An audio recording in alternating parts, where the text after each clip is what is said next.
Fusco here from Crossroads Community Church, Vancouver, Washington, bringing to you today's 2-minute preaching tip. The second step in preaching today's sermon prep deck is to plan your preaching. Now listen, I got some great news for you.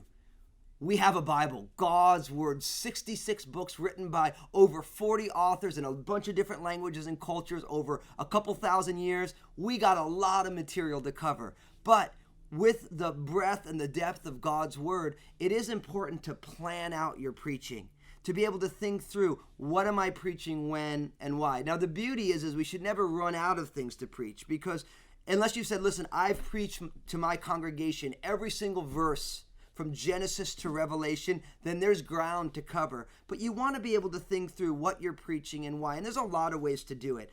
I love preaching through books of the Bible, or at least large sections in books.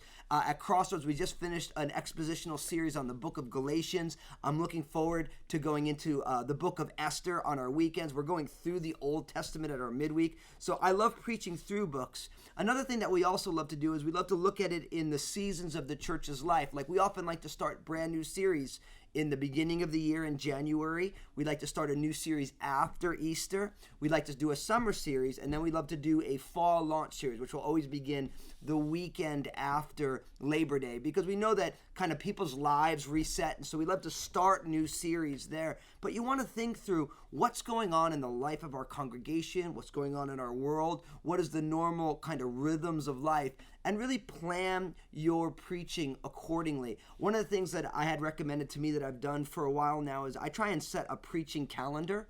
Look at the year before it starts. Sure, it needs to be flexible, because you never know what God's going to want to do in the middle of it. I don't want to be so stuck to a plan that I can't be open to the breathing and the winds of God's Spirit. But you want to have a plan for what you're trying to get at with your congregation and how you're trying to disciple them through God's Word. So listen, plan your preaching, because as you know the old maxim, if you fail to plan, guess what?